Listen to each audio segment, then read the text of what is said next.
the Rotary 4-way test, and we can all say this together. Of all the things that you think, say, or do, is it the truth? Is it fair to all concerned? Will it build goodwill and better friendships? Will it be beneficial to all concerned?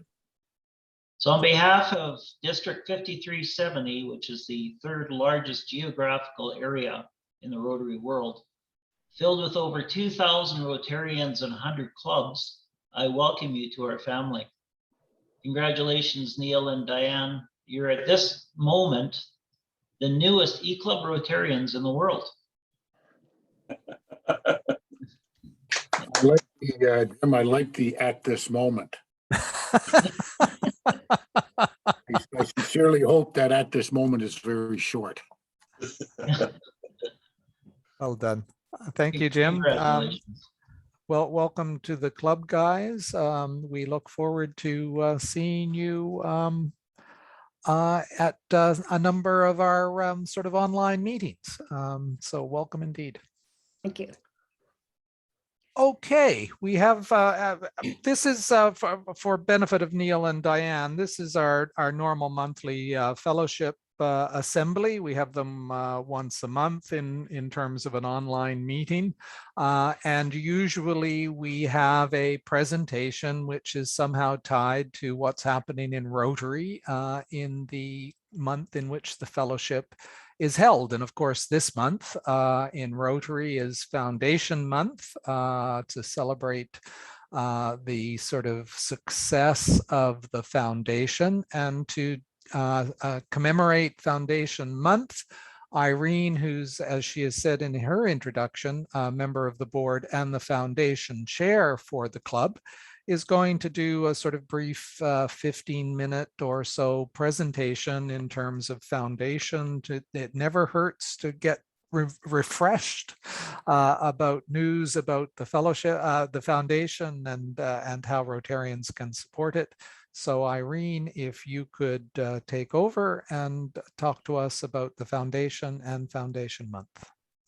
Thank you, Keith.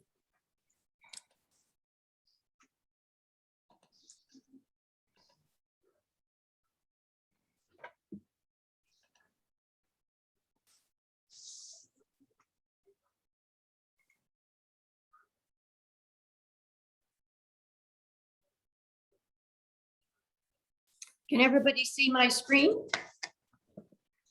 Okay. Yes, yes. Okay. So as everybody knows, the November theme is the Rotary Foundation. And I'm going to focus on one incentive to donate is to benefit by drawing on the funds for service projects, both district and global. I'm going to back up a bit. I'm also the district global grants chair, and we have a meeting once a month, and a lot of new ideas are presented by the foundation chair. Some of them I'm going to bring forward. Some of them I'm going to start putting in the report, the board report. And once that's posted, people can catch up to date. So what I'm going to talk about today is I'm going to emphasize Sharon Blaker's fundraising challenge to our club. Also, I'm going to talk about possible contribution allocation types. I'm going to just briefly mention how generous our club is, because there's going to be another presentation on the awards that we won. I'm going to talk about a fundraising challenge that I'm instigating for our club, talk about DDF funds, how monies are allocated to the club. It's going to be very, very brief. And if members want more information on exactly, I've got a breakdown by $10. So if you donate $10 on how it's broken up, I can do that on a one-to-one basis or on a separate occasion. I'm going to present just a little bit about what the Rotary Foundation does with its money, also what clubs in our district do with our money, and I'm going to basically present, because we've just received the review of the project types for district grants for the previous year. And then I'm going to end with Polio Plus very briefly, and I'm going to show you a video at the end on the incredibly impressive infrastructure that we have built for distributing the vaccines, and that infrastructure is now used by COVID. So first, I'm going to talk about Sharon Blaker's fundraising challenge. Sharon donates using the reoccurring giving program called Rotary Direct, which everybody's familiar with. She donates $100 a month to the annual fund. She's challenging, she would like to give an addition 100 and challenges all other members to match or exceed this donation by Tuesday, November 30th. So I've emailed everybody in the club. I've also, this is the web page that you can go through to donate. There's also a phone number that I didn't include, but people should be familiar with it. And to track the giving to our club, or the outcome of this particular challenge, email me when you've done it in confidence. I will not be disclosing names, with your name, amount, currency used, and the donation, the date the donation was made. I'm going to build this into the January Rotary Foundation Board report, and it will be filed on our web page or our document page, and you can find the results there. So I'm going to talk about the possible allocations. And again, this will be a review because I'm sure most people are familiar. I'm going to start with talking about the share fund, because it's this particular share fund where each year our district requests up to half of our available DDF amount. And this is the amount that was invested or was donated 3 years prior. This system is known as the share, enables all Rotarians to benefit from the short-term investments of their donation dollars. So out of the share fund, it's allocated two ways. Half or part of it goes to the DDF, to the district designation fund. 47.5% goes to the World Fund. And it's the trustees of the district that decide exactly how the World Fund is going to be distributed. Part of it, of course, goes to the global grants, but they may decide that they want to distribute some for disaster relief, which we certainly seem to have plenty of, or peace centers. So I'm just briefly going to go over them. You can also designate to individual funds. If you provide, or if you designate your contributions to these individual funds, they do not, the club and the district get credited with the donation credits, but they do not get split up in the share fund. So that money does not come back to the district through DDF, but it does come back to the district through the World Fund allocations or part of it. I've got at the end a podcast that was recently introduced about understanding the importance of the endowment, endowment giving, which of course the principal is never spent, just the earnings. The challenge that I have for everybody in this club is that we are a very, very generous club. We won this award for the past year for having the highest fund annual contribution of around $649 per member. So my challenge is that let's match or even surpass the 2021 contribution level. From my analysis of clubs from a global level, it appears like the next year is going to be a much, much more challenging year. I think that COVID is, the repercussions of COVID appear that they're going to show up in the following year, certainly when it comes to donations.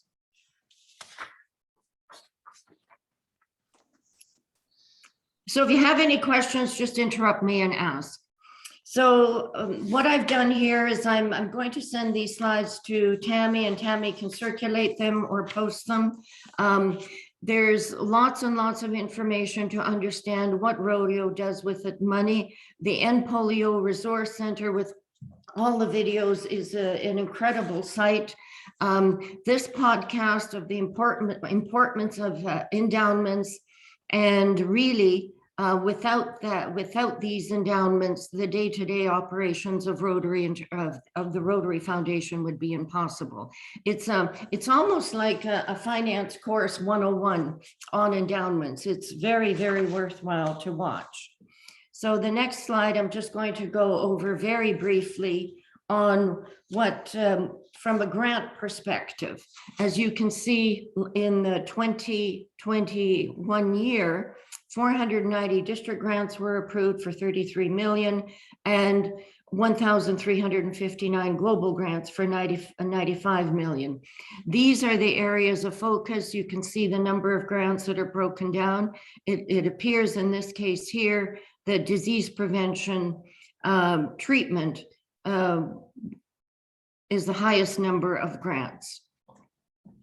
The next slide, I'm going to go in to show you exactly what District 5370 clubs have applied. So we have 71 district grants in total. You can see that 6 of them went to RI Youth, so that's Rotaract, Interacts. 15 went to community development, 14 into health, education, 34, and food insecurity. There was 2 district grants. Of the 34 here, the majority actually went to scholarships. So education is broken up by 3 different levels, and I didn't break up that, but if somebody's interested, I can give them that information. The other breakdown that I have here is by the amount, and you can see the community development and education were the highest in getting grants awarded. Youth was 2,500, and you can 25,000 to health and to food, agriculture, and which includes food disaster was 4,000. Now, just a little overview of eradicating polio. The fellowship meeting did not go. I was going to present on just the eradicating polio in our last fellowship meeting. So this is the latest information. The foundation needs 5.1 billion over 5 years, but that's not all on Rotary. This is a requirement of the GPEI, which is a Global Polio Eradication Initiative, which includes all of our partners and various governments as well. And we have a lot of private partners included in this. The Rotary Foundation, though, from a club perspective, will aim for 50 million per year, which is 1,500 per club per year. And I'm going to be talking to the board about perhaps challenging our club to meet that. And I'm going to end this presentation with the infrastructure video, because we're not putting a lot of money into eradicating COVID-19, but we are sharing the infrastructure, the distribution networks that have been set up. So I'm going to get out of this particular presentation, and I'm going to bring up the video. Can everybody see my screen? Yes. Yeah. Okay. Yeah. When a crisis hits, we look for solutions and react to the challenge of the moment. In 2020, that's COVID-19. And as the world races to find a vaccine, the polio eradication infrastructure is playing a critical role in protecting communities from the pandemic. It might seem invisible, but it's a vast disease-fighting toolkit that surveils for traces of the polio virus and tests thousands of samples every year and focuses critical resources through hubs and emergency operations centers, maintains a sophisticated logistics network to safely deliver vaccine, and trains health workers to inform the community of the importance of immunizing children. Now, Rotary and its partners are using this polio infrastructure to also help respond to the COVID-19 pandemic. Surveillance is a cornerstone of the polio eradication effort. In Ethiopia, community volunteers are now reporting suspected COVID-19 cases. And community health workers conduct house-to-house visits to identify suspected cases. Knowledge and information hubs like emergency operations centers are central to polio eradication activities in Pakistan, Afghanistan, and Nigeria. They are now also used as coordination centers for COVID-19 response, where polio partners develop plans, analyze data, and quickly share information, all in a centralized location. In Benin, teams created a national interactive dashboard, tracing contacts, mapping cases, and managing data. In Pakistan, Rotary's Polio Resource Centers offer COVID-19 training for health workers, and one center serves as a testing site for the community. Across regions, the logistics network used to distribute polio vaccines is now essential in getting personal protective equipment to remote areas. In Pakistan, trained staff have collected thousands of COVID-19 samples. And teaming with UNICEF, Rotary distributed more than 3 million bars of soap to households in vulnerable areas of Afghanistan. Because good hygiene protects against polio and COVID-19. This infrastructure relies on the trusted voices of community influencers. The relationships they build ensure accurate health information protects the community against polio. In Afghanistan, 70,000 of them have been trained by the polio program. Now hundreds of thousands of households have access to critical polio and COVID-19 prevention information. Rotary and our partners built an infrastructure that is now addressing the largest public health crisis in a generation. We should be proud of this contribution. And eventually, when planes, boats, trains, and cars carry people around the world and viruses travel with them, this infrastructure will live on to tackle public health priorities and ensure a polio-free world. Your ongoing support for polio eradication will leave behind this everlasting legacy for decades to come.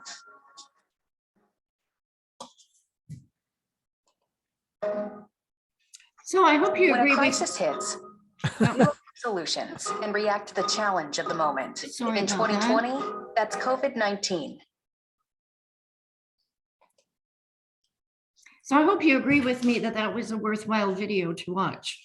And it is really an impressive network that they've put together. Thank you very much. Any questions? I said post yesterday about some 2 cases of polio in Afghanistan. There's one in Afghanistan and one in Pakistan. So there's only 2 cases left.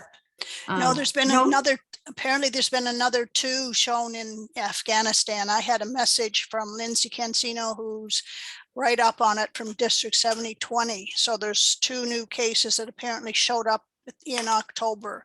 So it's sort of breaking news, but there are 2 cases. Extra. Okay. So 4 in total then for the year. Yeah. Which again, in and of itself is very good, because I believe last year they were up into the hundreds between the 2 countries. So I mean, the fact that it is down to 4 is a good sign. And the other thing, of course, for both of those is that the sewer water testing has indicated far less prevalence of the wild polio virus in the sewer system. So that's always a reassure, because that's a precursor to the fact that is always a precursor to becoming polio free, is when the sampling from the sewer systems drops down to negligible levels. So hopefully that's going to finally happen. Thank you, Irene. I think that was a very good presentation. We've got a few minutes. We can have some comments or questions if people have. I do have a number of comments. I mean, this year we did apply for, and I'm not quite sure, I don't think we did last year for whatever reason, but this year we actually have successfully gotten funding for 2 separate separate projects from the district designated funds. Recco has applied for and received a matching grant of $650, so a total of $1,300 for a scholarship for our Himalaya Life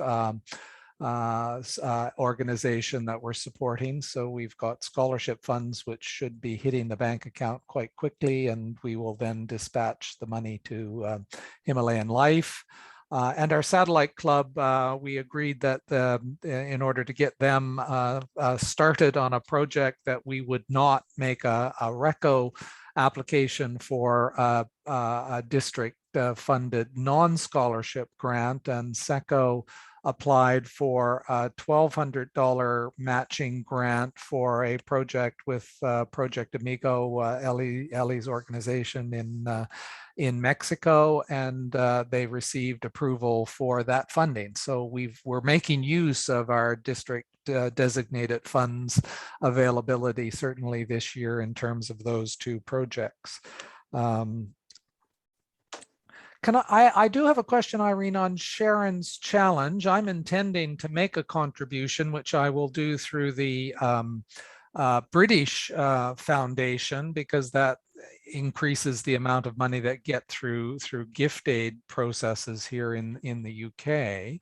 I assume that it can be designated for any purpose, right? We're just making, you could designate your funds for any purpose from Sharon's challenge perspective. It's not designed to say donate to Polio Plus or donate to the annual fund or whatever. It's just a general donation concept. I'm sure she would agree to that. Yeah. Which is the other thing I should note, we do make $100 donation every quarter, and I believe it's to Polio Plus, right, David? For there's an attendance draw of for guests who attend and make contributions to our meetings every quarter, and there's a $100 donation made to the foundation in their name for Paul Harris Points purposes. Is that to the general fund or is it to Polio? No, for the annual fund, I've been doing it too. Oh, it's the annual fund, is it? Okay, so we do that donation through the year as well. Yeah, out of all of our donators in our club, only 2 designate their donations to polio.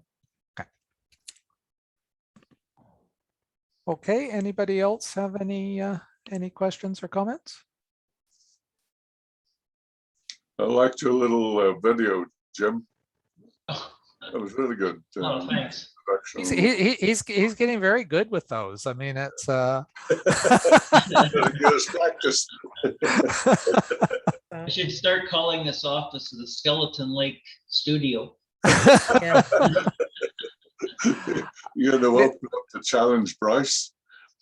Yeah, I should. Well, I think he's gotten some tips from Bryce by the look of it. Last year with COVID and not being able to travel to the clubs, then I started doing my district governor messages, basically record them here and then put them together and then post them for all the clubs. So yeah, I've done quite a few this last year and a half. Yeah, maybe you should, well, particularly for Neil's information, what's the distance from your place to the furthest club away? We're about 50 kilometers away. No, but I mean, if you had to drive to Whitehorse, it'd be a 3 days drive. Well, I was looking at that, and I had originally thought that it would take about a week to go up there and drive back, visit 2 clubs because of their meeting times as well. And we were planning on driving, so I'm not sure what Donna is doing this year, if she's able to fly up.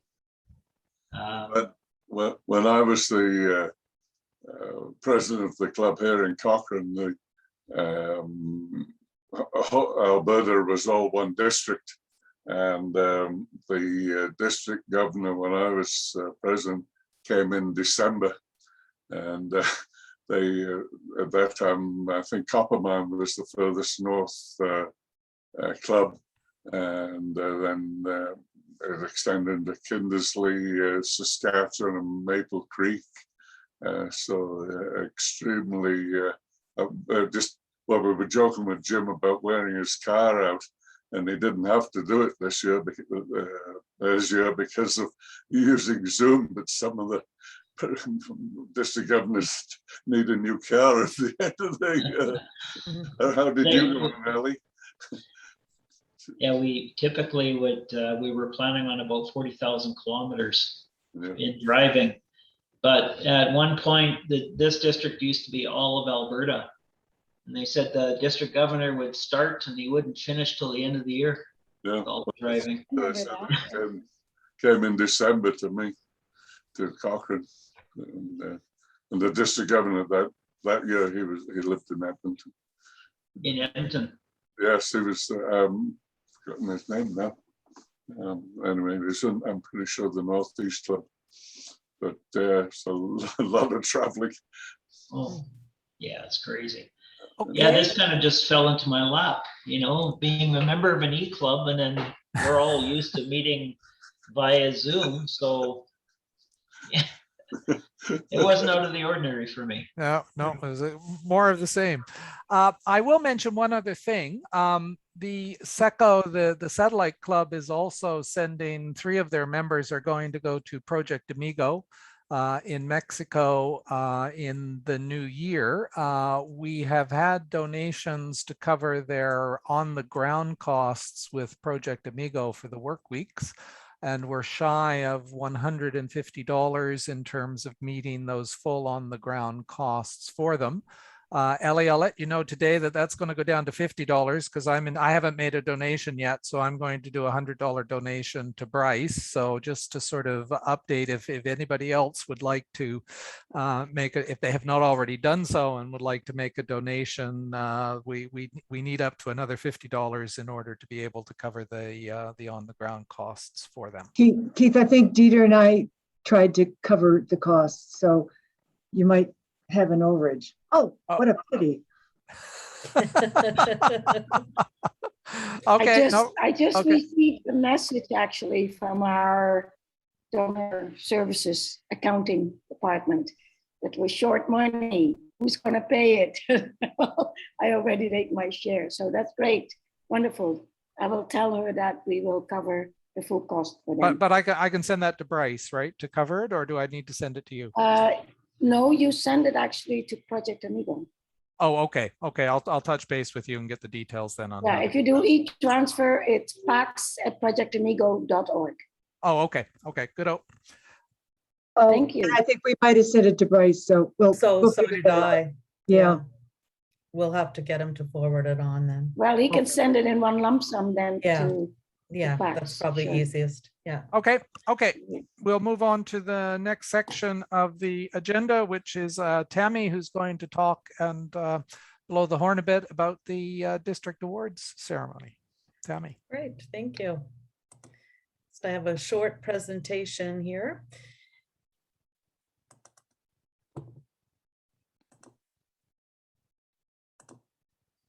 All right. So this past, I'm just trying to get this to open properly here. It doesn't want to. Try this again. You might want to come out of screen sharing and start over. I'm going to start over here again. It just doesn't want to do it. There we go. Okay, I'll try from the beginning.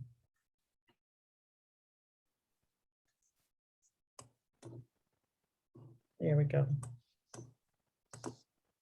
Okay, so at the district annual award ceremony on September 29th, we were very fortunate to receive 3 awards: an annual membership growth award, the membership growth and retention award, and a foundation annual fund award, as Irene mentioned. We also received a citation from Rotary International for helping Rotary open opportunities in the lives of people all over the world. And that was a result of all of the goals and objectives that were entered onto in Club Central. So how did we get here? How did we do it. We started off with brainstorming, lots of engagement through the brainstorming sessions. We did a SWOT analysis within our club.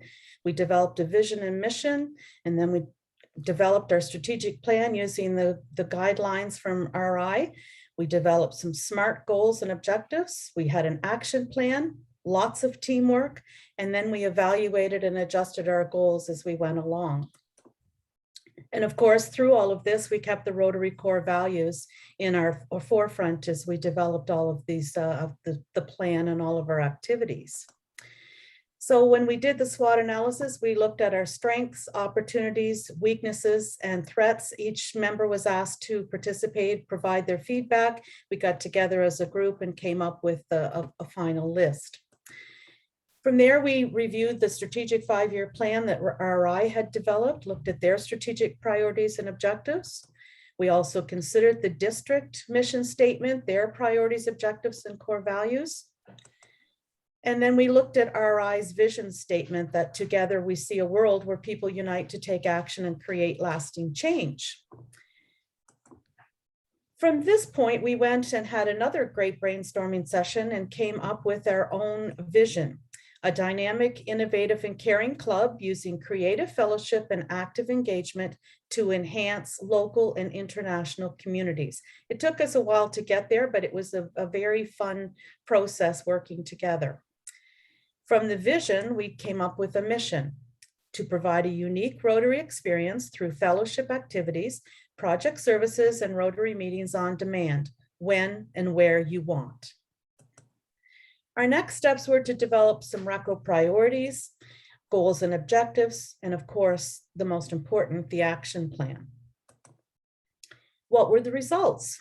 Well, we increased our membership, we established SECO, our growth, our revenue grew, foundation donations grew, increased engagement, and finally, recognition from the district and RI for our achievements.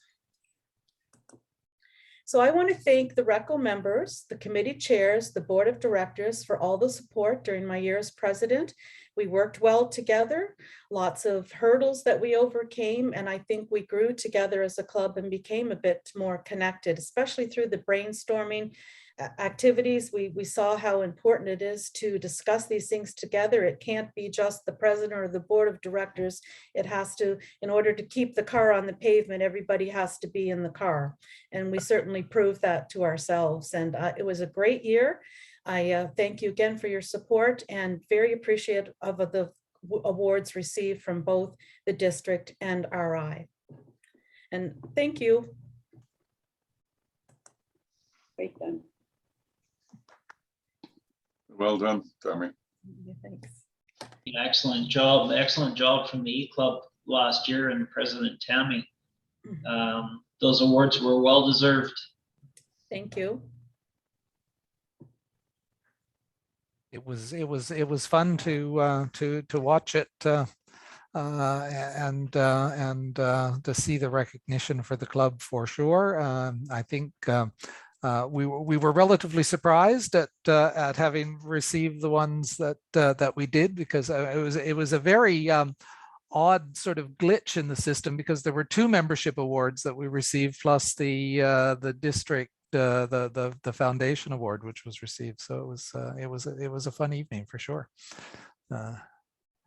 Okay, well, that draws the formal portion to a close, and as is traditional in our fellowship meetings, we just have an open mic section, karaoke singing, sort of wine drinking normally, but since we moved to the morning fellowship time slot to accommodate people like me who are in strange time zones, there's been somewhat less wine drinking, I think, going on in the meetings. But you know, it should never stop you. It's always time for a glass of wine somewhere in the world. So you just the sun's over the yard arm for you. That's right. The sun went away about 3 hours ago. It gets dark here at about 4 o'clock or something, but it's very depressing.